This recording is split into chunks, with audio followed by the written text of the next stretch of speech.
Sabe quando você é jovem, vê uma pessoa na televisão, aí chega um dia que você pode entrevistar essa pessoa? Chegou hoje.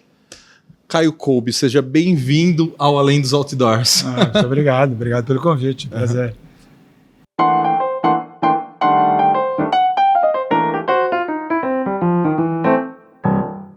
Diretamente aqui do Bento Bar começa mais um Além dos Outdoors. Esse programa que você encontra em toda a rede e também assiste na TV e no rádio. Vamos lá, rádio, quinta-feira, 11 horas, no 101,3 Top FM. Só escutar a gente. Perdeu? YouTube, assiste o programa completo. Obrigado por Exa Filmes, que está aqui fazendo toda a técnica pra gente. Vou conversar com o meu entrevistado. Caio, em 2004 você foi candidato a prefeito. Lá em Mineiros do Tietê, a TV tem daqui de Bauru. Então a gente tem que assistir, não tem propaganda eleitoral de Mineiros, a gente assiste a propaganda eleitoral de Bauru. E eu lembro você candidato lá, e você mostrava o empresário da Tilibra, de uma marca, era uma confecção de roupa. Eu acho que na época da confecção de roupa já era. Ou não? Foi mais ou menos. Não, em 2004 ainda era Tilibra. Ainda estava na Tilibra. Mas, pô, vamos conversar hoje. Você nasceu aqui em Bauru, é bauruense. Como começou a sua vida aqui? Sim, sou da família Kolbe, né? Sou da terceira geração. Meu avô, João Kolbe, que foi pioneiro, ele não era aqui, ele era do estado do Rio de Janeiro, mas veio jovem para cá, casou-se. Por acaso, a minha avó também era do estado do Rio, mas também estava morando na região, uma coincidência. E aí tiveram 4 filhos homens, né? Meu pai era meu filho caçula, e eu sou da terceira geração. E a Tilibra foi fundada no ano 1928, pelo João Kolbe e tal, e depois fez toda uma trajetória. Ele viveu até 1970, os filhos, a geração do meu pai, dos meus tios, deram muita sequência, e depois nós demos sequência aos netos, né? E, inclusive na nossa família aconteceu um fato assim triste, porque a geração do meu pai, dos meus tios, no início dos anos 80, eles eram 4 irmãos. 3 faleceram em 15 meses. Inclusive meu pai com 51 anos de idade. Cara, em 15 meses, 3 membros, sucessores do João Kolbe, meu pai, meu tio de mundo, faleceram, e aí restou só um filho da segunda geração, e aí nós netos que estávamos chegando da formação universitária e tal, junto com os executivos aí da época deles, né? A geração deles, demos sequência, e depois, no final dos anos 80, nós da terceira geração assumimos.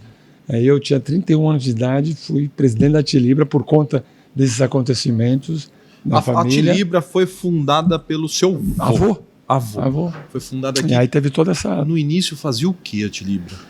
A Tilibra era uma tipografia, né? Tipografia, tanto que a primeira razão social era a Tipografia Brasil, mas que tinha também já um pequeno comércio associado. Ele sempre teve um comércio de papelaria junto com a tipografia, né? Sempre teve uma base comercial, e aí ele foi expandindo o negócio. A primeira leva de crescimento da Tipografia Brasil foi com lojas próprias pela região noroeste do estado de São Paulo, na década de 30, 40.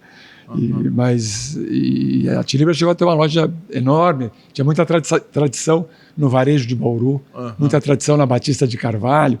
Foi a primeira loja que ia da Batista até a Rodrigues Alves, em diferentes pisos. E eu tenho uma memória afetiva grande, porque garoto, né? Vivia toda aquele ambiente. No período de Natal ajudava na sessão de presentes, de brinquedos, né? No período de volta às aulas, ajudava na sessão de papelaria, separando lista de material escolar. Então tudo isso faz parte da história. Quando você começou na Tilibra, você já era formado em administração. Você fez GV, eu estudei administração de empresas. Você foi estudar em São Paulo? Fui estudar em São Paulo. Fui estudar em São Paulo, e aí voltei no início dos anos 80, já formado. Na realidade estava ainda fazendo pós-graduação, e aí ainda fiz um ano aqui em Bauru para terminar a pós-graduação, e justo nesse momento aconteceram esses episódios que eu comentei, do falecimento repentino dos meus tios e do meu pai. Então a gente precocemente tivemos aí a responsabilidade de, junto com o que restou da segunda geração, né? Enfim, tocarmos o negócio. A Tilibra já era uma empresa, no início dos anos 80, já era consolidada, já tinha expressão nacional, tinha clientes no Brasil inteiro, a parte industrial tinha crescido muito. Mas aí nos anos 90, que foi o ano que nós lideramos, inclusive fui presidente e superintendente nos anos 90, nós demos a nossa contribuição aí de crescimento. A Tilibra triplicou de tamanho nos anos 90 e tal, se tornou uma marca líder, né, referência em cadernos e agendas. Eu lembro quando eu ia comprar um material escolar, o caderno Tilibra era mais caro. Aquela coisa da marca líder, né? A coisa da marca líder, quer dizer, da marca que, enfim, que se propõe a oferecer valor, né? Diferenciação, valor, e esse valor você captura no preço, mas tem que combinar com os consumidores, né? O consumidor tem que estar disposto a pagar, porque se reconhecer valor na marca, vai pagar um preço maior. É assim que funciona, né? A economia e o marketing. Eu tenho uma piada que eu faço com meus amigos, que eu falo assim, que surf é um esporte que nem existe. Foi criado para vender caderno, que sai na capa de caderno.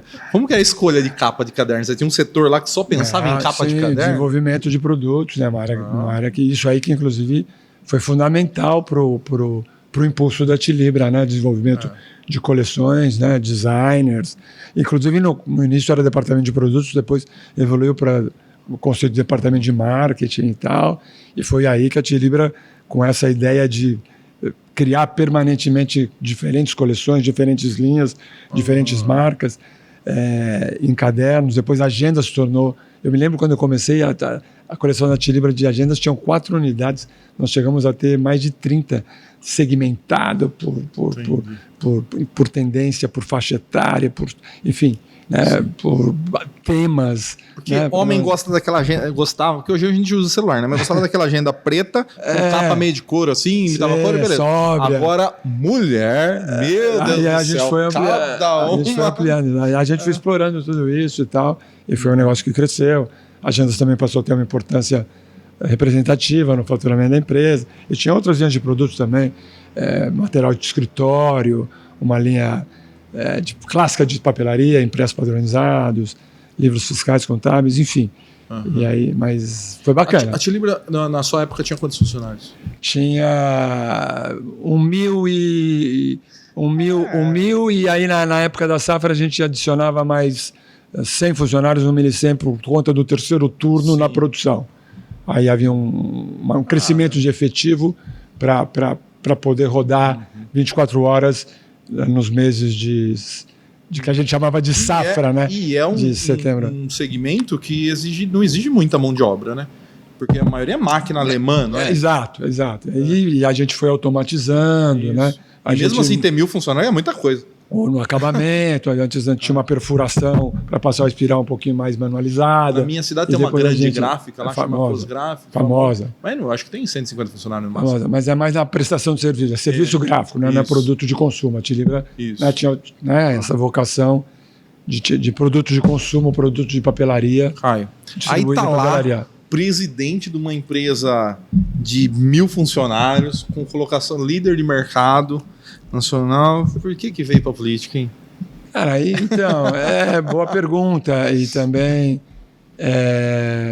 aconteceu também que a Tilibra acabou que empresa familiar, né? Nós já somos a terceira geração. Aí tomamos a decisão de vender, sabe? Porque vai ficando um pouco mais difícil a administração dos interesses da família. Tem 2 caminhos que eles tomam normalmente, eu vendo essas empresas familiares. Ou afasta todos os familiares, coloca uma diretoria técnica e esses familiares viram conselho. Sim. E ninguém mais pisa na empresa, toca todo mundo de lá. Ou vende para um grupo internacional, faz um caixa lá que a família vive pro resto da vida. Exato. Você tem ótima percepção né, assim, da realidade das empresas familiares. Então a gente adotou esse caminho. E, enfim, aí eu, como sempre fui bauruense, né? E também o exemplo da minha família, meu avô é pioneiro em Bauru. Aí um filho dele, meu tio Edmundo, foi prefeito. Meu pai foi vereador, foi prefeito. E também participava do CIESP, do Lions, de clube. Quer dizer, então a gente sempre viu esse exemplo de compromisso com a comunidade, né? De paixão pela cidade. E aí, quando eu me vi um pouquinho mais livre, eu também sempre gostei de política, né? E felizmente eu tenho uma coisa que apesar de ser do setor privado, ter criado nesse ambiente do setor privado, eu acho que eu sempre tive interesse público, sabe, espírito público, de pensar também nas coisas, né, de interesse coletivo, porque política é fundamentalmente você pensar, né, ter espírito público e pensar nos temas que são de interesse coletivo, né, saúde pública, educação pública, né, para citar os mais importantes, né, temas que afetam a população. E pelo desafio, enfim, então aí fiz essa incursão e desde 2004 já participei de várias eleições, fui presidente do PSDB e agora tomei a decisão recente e fresca de me desfiliar do PSDB depois de 24 anos. Porque eu olho para você e penso na sua carreira política, você tem a cara do PSDB. Eu sou amigo do filho do Franco Montoro, Fernando Montoro. E aí o Montoro lá de trás, aí tem o Covas, tem o pessoal do PSDB. Fundadores, né? O bom PSDB, raiz, fundador. Talvez perderam. Porque depois de tanto tempo, 2 candidaturas você teve como prefeito, foi para o segundo turno nas 2, né? Contra o Tuga e contra o Rodrigo Agostinho. Sim. Candidato a deputado, tudo pelo PSDB, você decidiu se desfiliar do PSDB agora. Inclusive agora participei da última eleição, estava presidente do partido, participei como candidato a vereador para contribuir. Por uma combinação de fatores, quer dizer, eu acho que realmente o PSDB, esse raiz de origem, né, dos fundadores, ele infelizmente deixou de existir, né? Também o PSDB foi perdendo protagonismo na sociedade, né? Disputou o protagonismo com o PT de 94 a 2014, em eleições presidenciais, em projeto de país. Em 2018, a sociedade fez essa escolha radical, sabe? Nós tínhamos lá o PSDB participando da eleição 2018, Geraldo Alckmin, com toda a experiência, teve 4,5% dos votos, né? O Bolsonaro teve 47% no primeiro turno, quer dizer, uma coisa assim, essa disruptura que aconteceu no Brasil. Depois de 2022, o PSDB também tinha candidato próprio, o João Dória ganhou as prévias, depois ele acabou desistindo de ser candidato. Desistiram com ele, né? Desistiram com ele também. Desistiram com ele, deram uma puxada de tapete nele, né? Apesar de dar uma puxada de tapete, ele... ele tomou de volta, né? Ele deu um balão lá atrás e depois tomou o balão de volta.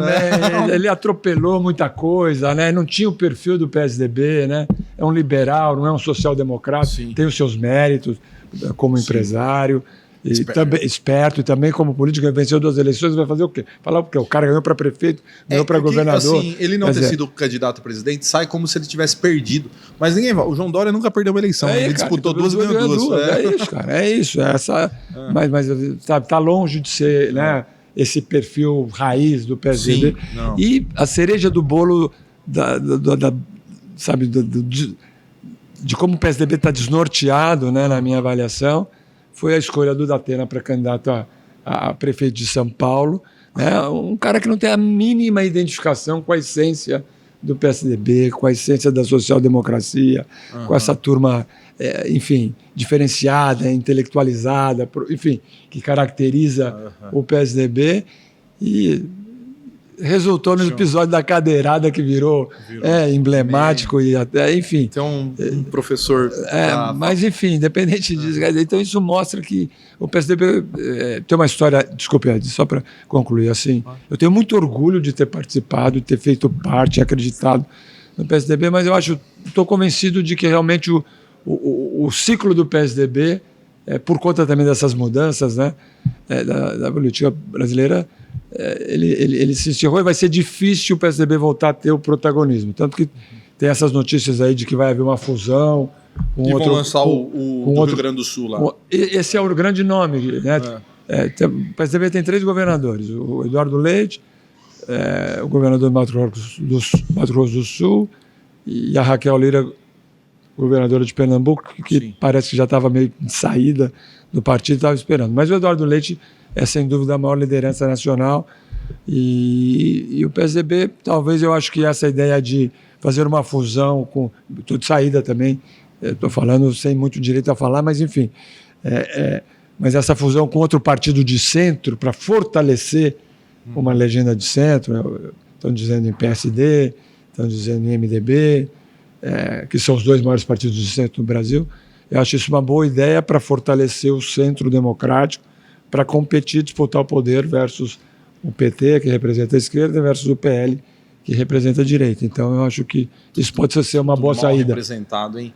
O PL não representa o... Aliás, o Brasil não tem direita, né? O Brasil tem uma direita radical que não é direita. Não tem a direita tradicional. Civilizada, não tem civilizada. Civilizada. Se você o Brasil pensar tem uma direita civilizada. Inglesa, o pessoal da direita conservador, inglesa, conservador, partido conservador, né? Isso. O Brasil não tem os caras civilizados. Tem alguns, mas eles são muito poucos perto do pessoal que grita. E a esquerda também, o PT nunca foi você vê, o PT faz campanha pro pessoal de esquerda, mas governando ele é de centro. Ali. O governo do Lula tem ministro de centro-esquerda, tem ministro do partido de centro, o MDB, tem de centro-direita, que é o União Brasil, e tem do Republicanos, que é de direita. Então, é um governo eclético. O famoso presidencialismo de coalizão. É exatamente isso, que também é identificado como presidencialismo de colisão. Né? De colisão. Porque tem muita... Mas você também foi administrador esportivo na cidade. Sim. Você esteve presidente do Noroeste e também foi membro fundador lá do Bauru Basquete lá atrás, né? Conta como foram essas experiências pra gente. Não, mas realmente, assim, o esporte é uma das grandes paixões da minha vida desde sempre, né? Fui torcedor do Noroeste desde pequenininho, ia no estádio e tal, e aí aconteceu de eu ser convidado para fazer parte, primeiro como vice-presidente do Dr. Reinaldo Galli, no final dos anos 80, e aí ele se afastou, eu assumi a presidência, e depois, por mais 2 anos, eu fui presidente, e vivi intensamente, tive bons momentos, quase subimos para a Série A1 no Brasileiro, tive maus momentos, fomos rebaixados no A1, para o A2, no Paulista, enfim, como é o esporte, né? Mas foi uma experiência muito intensa. E no basquete, assim, tem a ver também com a minha história, porque eu joguei basquete nas categorias de base do Luso, né? Com 9, 10 anos de idade, eu já disputei campeonatos da federação na categoria pré-mirim, joguei até os 17 anos, mirim, infantil, juvenil, joguei na base do time adulto principal, né? Ficava no banco e até jogava em algumas partidas, enfim. Então, um basquete muito forte também na minha vida. E depois, na presidência da Tilibra, eu tive a oportunidade de ajudar o Luso, né? Que sempre fez categoria de base, começamos pelas categorias de base, um dinheirinho, depois demos um dinheirinho lá para a categoria adulta, que jogava o campeonato A2 do Paulista. Aí a categoria adulta venceu o A2 do Paulista, subiu para A1.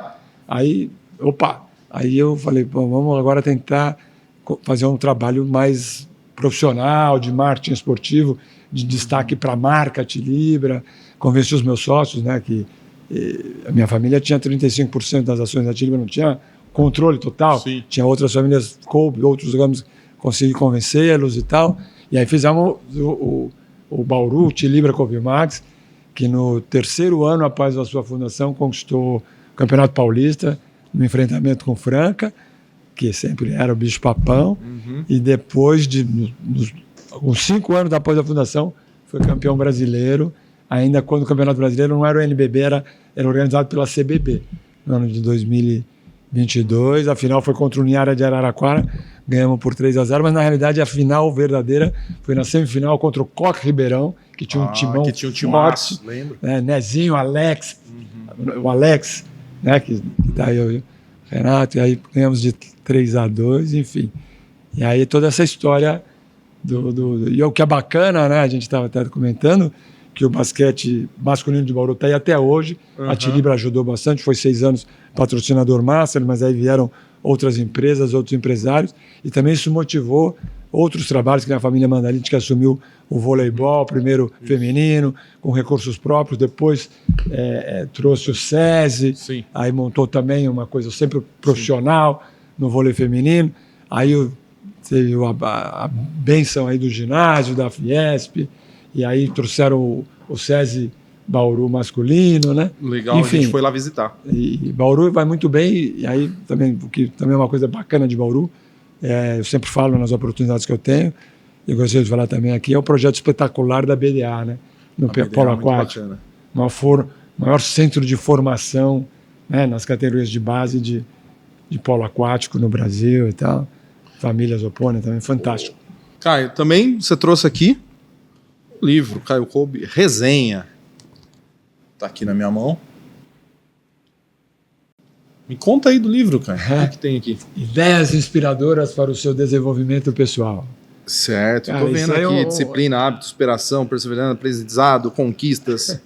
Isso é um hobbyzinho cultural de... Toda vez que eu me deparo com uma frase impactante, seja numa entrevista, seja numa matéria, às vezes num filme, num livro, eu vou lá e registro. Cara, aí eu fui ver, eu tinha um acervo razoável num determinado momento, e aí eu falei, vou compartilhar isso aí, né? Uhum. E aí é editado pela Ideia Editora, que o proprietário é meu irmão, Rodrigo Kolbe. E assim... Vou ler uma frase aqui aleatória, que eu abri aqui do nada. Realidade, né? Fatos não deixam de existir porque são ignorados. Aldous Huxley, sei lá como se... é o famoso. Huxley. Beleza, Como são sensacionais as pessoas com as quais não convivemos. Isso é verdade, você não convive com a pessoa, você acha ela sensacional. Não tem defeito, né? Tira 7 dias de férias com ela, volta. O cara... Aqui, muito legal o livro. E tem uma outra de minha própria autoria. E no final tem alguns artigos. Tem os artigos aqui no final. que eu usava. Eu sempre gostei muito de frase, né? Uhum. E, inclusive, a própria Tilibra tinha uma cultura frasista, a gente usava muita frase para essa coisa de motivacional, num bom sentido, né? De despertar. E aí... Olha que legal. Pô, tá aqui, bacana. Fica aí uma leitura para vocês compartilharem aí na equipe. Ótimo. Obrigado. Eu vou te fazer uma pergunta agora, que é aquela pergunta que dá corte nas redes sociais. Vamos lá. Gestor, formado e pós-graduado pela GV, dirigiu uma das maiores empresas de Bauru, criou outros negócios. Por que você não foi prefeito? Cara, porque eu não tive maioria dos votos, né? Eu cheguei perto, bati na... né? Mas eu tive 48,5% no segundo turno numa eleição e 46,5%, inclusive na segunda eleição de 2008, eu fui vencedor do primeiro turno. Fui vencedor da eleição com 40% dos votos e não venci a eleição no segundo turno. Enfim, então isso... mas a gente tem que aceitar o resultado soberano das eleições e acreditar nas urnas eletrônicas.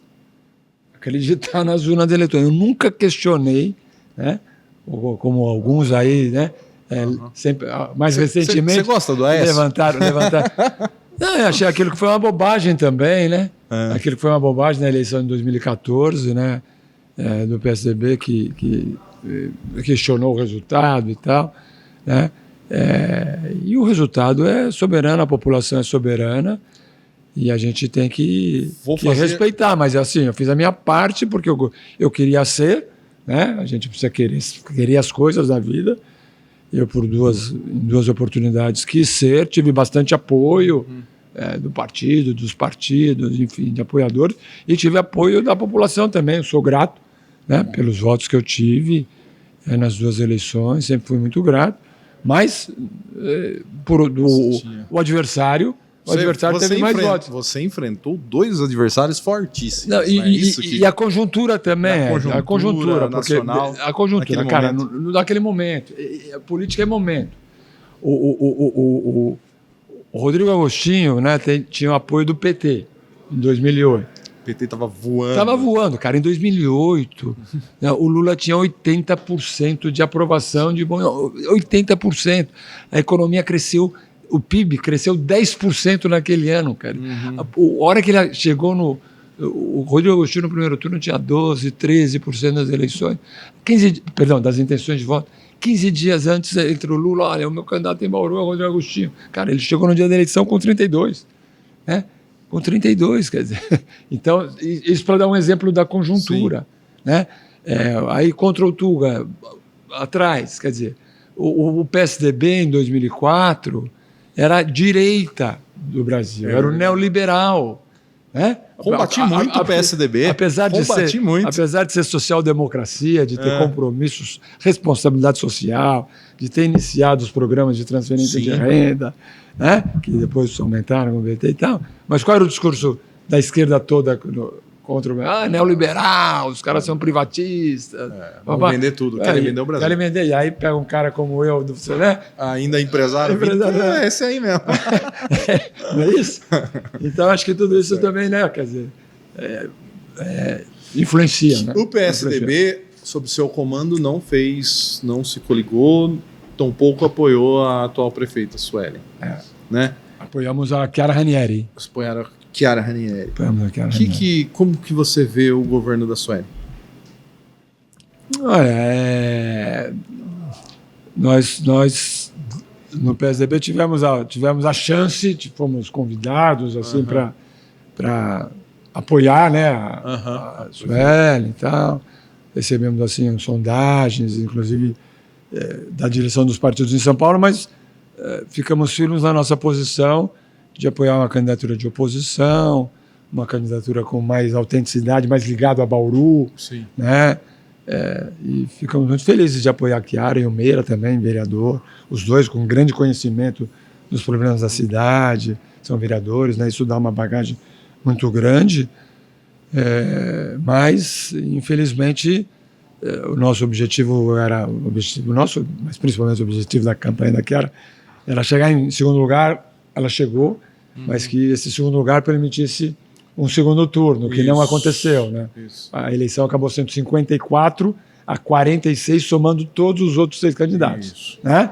Então foi uma vitória. Agora, como eu repito... Na nossa avaliação do bar, tomando uma cerveja, fazendo avaliação, nós avaliamos assim. A Suelen precisa ganhar no primeiro turno de qualquer forma. Se não ganhar no primeiro turno, perde a eleição. Uma leitura política, né? E aí acabou que, enfim, ela venceu, porque aquela história, ela teve a maioria dos votos. Teve a maioria dos votos, né? Olha, foi o efeito asfalto no último ano da administração, foi o efeito zeladoria, porque a cidade, a percepção é de que foi melhor cuidada assim, nessas questões básicas, né? De capinação de praça, de pintura de guia, enfim. Né? Na minha opinião, fez algumas grandes besteiras. Né? A maior delas, a interrupção da construção da estação de tratamento de esgoto, né? O rompimento unilateral do contrato e tal, causando toda essa polêmica, essa celeuma, no caso da privatização da concessão do esgoto, que está aí. Né? Louco, ela vai fazer uma concessãozinha de quantos bilhões? 2,5 bilhões? Quem não quer? Defeito que não quer participar de um negócio de 2,5 bilhões? Pelo amor de Deus. Enfim, mas é um partido forte, né, com bastante recurso para a campanha, o PSD, junto com outro partido forte, PP. Forte porque, só para que fique claro, né, hoje em dia o tamanho do partido é determinado pelo número de deputados federais que o partido tem, porque isso influencia no tempo de TV e influencia no fundo partidário. E no fundo eleitoral. Fundo eleitoral também. Fundo eleitoral, que é o mecanismo de financiamento de campanhas. Né? Então, tudo isso também tem peso na hora da eleição. Né? Na hora da eleição. E agora venceu, mais 4 anos de mandato e tal. E como bauruense, né, eu torço para que realmente duas coisas. Eu coloquei alguns temas na minha campanha de vereador. Um deles é o uso da estação da estação ferroviária, que foi comprada em 2000, há 15 anos parado, foi comprado pelo Rodrigo Agostinho e até hoje não teve um destino. E aí fico feliz porque ela se comprometeu já publicamente de fazer a mudança de parte da prefeitura para lá, para a revitalização do centro, que é uma coisa fundamental. Eu também apresentei outras ideias para a revitalização do centro da cidade na campanha, como, por exemplo, isenção de IPTU, isenção também de cotas de contrapartida de incorporadoras para poder lançar empreendimentos imobiliários, né, para atrair, porque a saída da revitalização do centro é trazer de volta o local de moradia. Isso é no mundo todo. Né? Os grandes especialistas... eu li um estudo muito grande sobre isso. Você tem que levar famílias. Tem que levar, né, para a revitalização da região central. Porque se ficar o centro vazio à noite... É isso. Né? Então, isso, a academia, né, as universidades, já provou que isso é no mundo todo. Então, eu também apresentei outras ideias. Enfim, então, eu gostaria de ver parques lineares, né? Até falei do Parque da Água Comprida, quer dizer, puxa vida... Bauru tem aí uma situação confortável de reserva de recursos e tal também. O Raul fez também um programa muito bacana como candidato a prefeito para a criação do Parque da Água Comprida naquela região entre o Sambódromo e a Avenida Jorge Zaiden, sabe, trazendo aí qualidade de vida, embelezando a cidade. Então, a gente torce para que isso aconteça aí nos próximos durante o período aí E nacionalmente? Cara, nacionalmente. Como você vê o cenário político nacional agora? Olha, é assim, assim, em termos de economia, eu vou na contramão do censo geral. Até escrevi um artigo publicado no JC a semana passada, expondo o meu ponto de vista em relação aos grandes indicadores econômicos. Quer dizer, o Brasil está tendo a maior taxa de crescimento do PIB em 2024 dos últimos... Eu já percebi que você é uma pessoa bem informada. Sim. Dos últimos 10 anos. O Brasil está tendo a menor taxa de desemprego desde que a série foi criada em 2012. Quer dizer, então, são indicadores muito positivos. Muito positivos. O Brasil, sem partidarizar e sem ideologizar, é fato concreto. Né? O Brasil teve uma inflação... 4,83%. Caio, mas a de alimentos é 8%. Sim, a de alimentos é maior, foi maior, pressiona mais as famílias. Isso que pressiona mais as famílias. Né? Mas tem variáveis externas.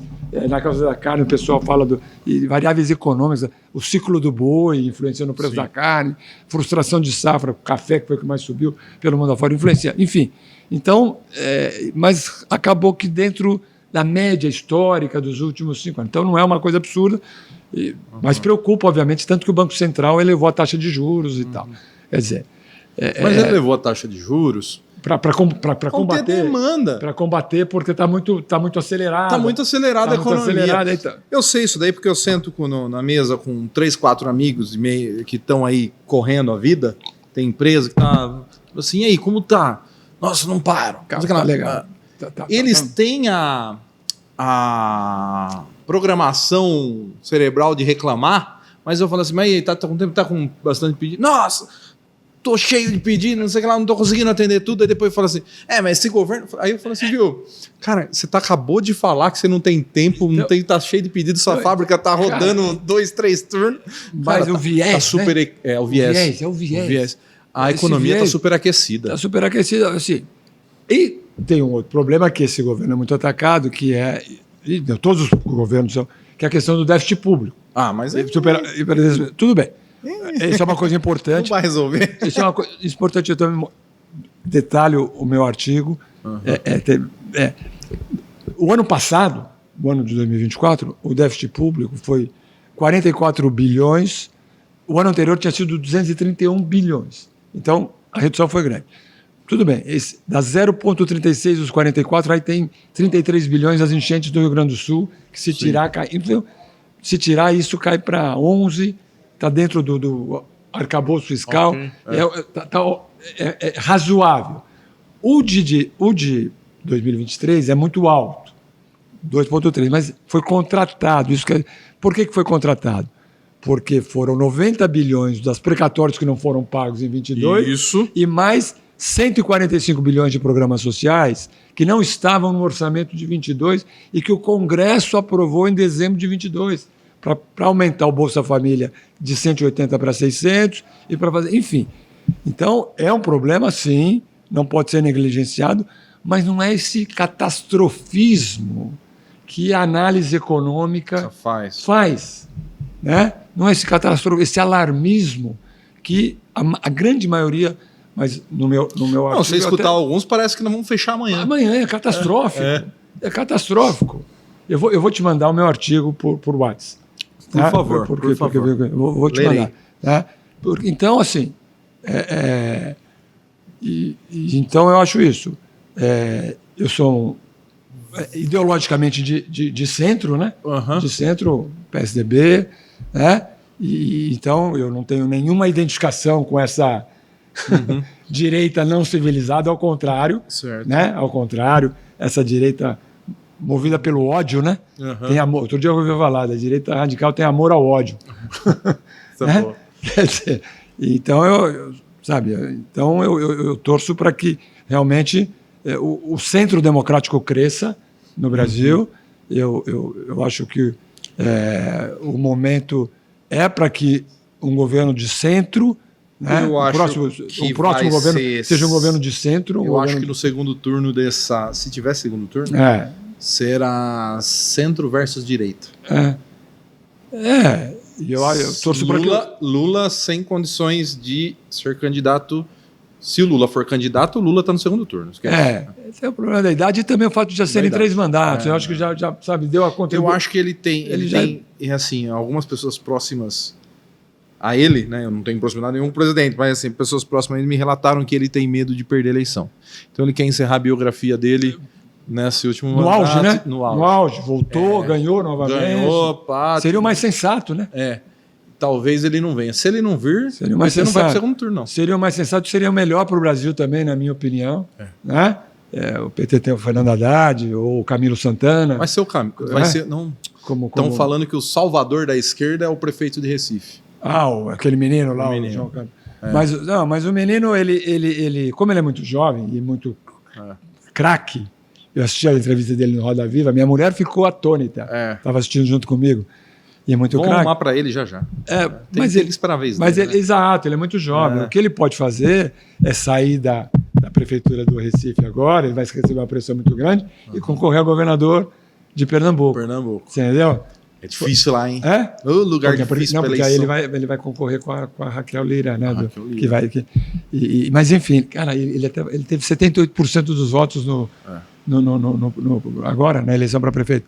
Mas esse menino, eu acho que o caminho dele está traçado. Já falam. Não, a esquerda não tinha um sucessor, agora tem. Mas só que aí a esquerda mesmo, já fala que ele não é de esquerda. Porque... Ele é o Partido Socialista Brasileiro. Enfim, e aí ele fala isso, né?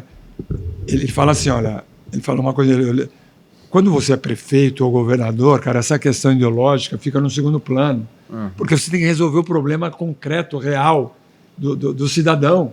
Problema de saúde, problema de educação, problema de transporte, problema de segurança, você entendeu? Problema, apoio ao empreendedorismo, apoio à ciência e tecnologia. Então, isso muda também a percepção, né? Completamente. E na eleição nacional fica essa coisa, essa agenda de costume, essa politização da agenda de costume. Isso a gente importou dos americanos, da esquerda americana. Sabe? Mas só que a saída... A política pública tem que ser de tema concreto, educação, saúde, meio ambiente, segurança, sabe? Ciência e tecnologia, transporte, isso que é política pública. Se você prestar atenção, se a gente for para essa discussão, vamos discutir melhorar da vida do cidadão, etc., A direita radical perde a discussão muito fácil. Que todo mundo que é do campo progressista e democrático vai massacrar nessa discussão assim. Então eles têm que deixar essa discussão de lado e trazer a pauta de costumes, porque nessa pauta eles ganham. Porque nosso país é um país cristão, conservador. Você vai falar para a pessoa da periferia assim, fala assim, você acha que tem que colocar mais um médico aqui no postinho, colocar mais professor na creche e asfaltação? Eles vão falar, opa, tem que colocar. Aí o cara falar que vai reduzir o Estado, vocês liberal, vai perder a discussão. Agora se ele falar assim, você acha que tem que liberar o aborto para sua filha? Tem o filho gay, não sei o que lá, casamento gay aqui na sua igreja? Aí os caras vão vir com a direita, entendeu? Então eles, assim, ao invés de discutir o que importa, eles mudam o foco para poder ganhar a discussão. E estão ganhando. E estão ganhando. Infelizmente. Estão ganhando. Aqui, na Europa, é questão de imigrante, né? Imigrante. Imigrante, eles estão lá discutindo isso. Nacionalismo e tal. A dificuldade que a Alemanha, né? Que a Angela Merkel foi muito permissiva com a imigração e tal, e agora está sendo muito questionada, né? Caio, obrigado por você ter dedicado um tempo para vir aqui conversar com a gente. Notei que, além de uma personalidade da cidade, você tem muito conteúdo, é um intelectual, pensa não só a cidade, como pensa o Brasil, pensa o mundo, pensa a maneira. Obrigado. Acho que seja candidato de novo. Acho que Bauru perdeu não tendo você como prefeito. Falta um gestor aqui. Faz tempo, não sei, de quando eu conheço os prefeitos de Jaú, não teve o que mais se aproximou talvez seja o Rodrigo, mas o Rodrigo era muito moleque, não foi um gestor formado para gerir assim, um negócio. Os outros parece que todos foram acidentes que aconteceram na cidade. Verdade. Obrigado por ter vindo aqui. Eu que agradeço a oportunidade. Prazer em conhecê-lo. Prazer é todo meu. Você também é muito aberto, muito bem impressionado, muito antenado. Obrigado pelos elogios. É bom você receber elogio, viu? Obrigado. Vamos lá. E sucesso aí para o programa. Obrigado, cara. Pessoal, esse aqui foi mais um Além dos Outdoors. Olha só, um papo super interessante com o Caio Kolbe, histórico, empresário e político bauruense. Trocou um papo super legal aqui com a gente. Perdeu uma parte do programa? Tem completo lá no YouTube. Ligou na TV, estava na metade? Corre lá para o YouTube que tem completo, certo? Obrigado por Exafilmes, obrigado Bento Bar. Até o próximo programa. Tchau.